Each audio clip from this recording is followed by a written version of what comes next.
যাত্রীরা মারা গেছে ভাই। যাত্রী নেতা অতিরিক্ত কি ভাড়া আদায় করবো? মালিক মহাজন কিছুদিন পর মারা যাবে, আমরাও মারা যাবো ভাই। খুব খারাপ। 35 বছর চাকরি জীবনে একটা বাজে ঈদ কাটাচ্ছি। যে ঈদের আজকে এক সপ্তাহ, প্রায় এক সপ্তাহ না 6 দিন আগে এখনো গাড়ি খালি যাচ্ছে। আর আপনি নিজেও দৃশ্য দেখছেন না, কি যাত্রী আছে ঈদের বাজারে, টার্মিনালের দৃশ্য এটা। ঈদের বাজার তো টার্মিনালে মানুষজনে থই থই করবে, মানুষ কই। না আলহামদুলিল্লাহ, আমরা যে গাবতলী পর্যন্ত আসছি, এখন পর্যন্ত আর তো বাসে উঠিনি। উঠলে পরে না বোঝা যাবে যে কি অবস্থা কি।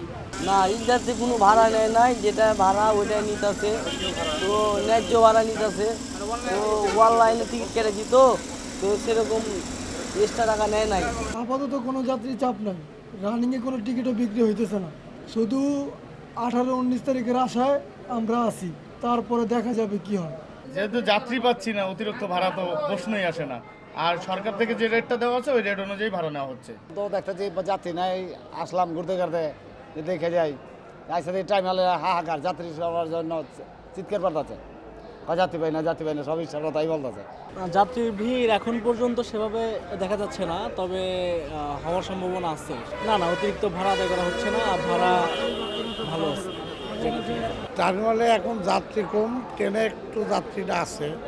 তেলের সংকটের কারণেই এটাই হচ্ছে। আর আজকে থেকে তেল দেওয়ার একটা আছে, সব পাম্পে তেল দেবে, কিন্তু এখনও সরকারি ছুটি হয় নাই বলে বাস টার্মিনালের এই খালি অবস্থা পড়ে আছে।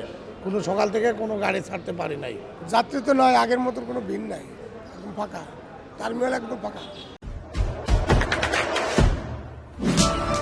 দেশে দেশে সবার সাথে দ্য নিউজ।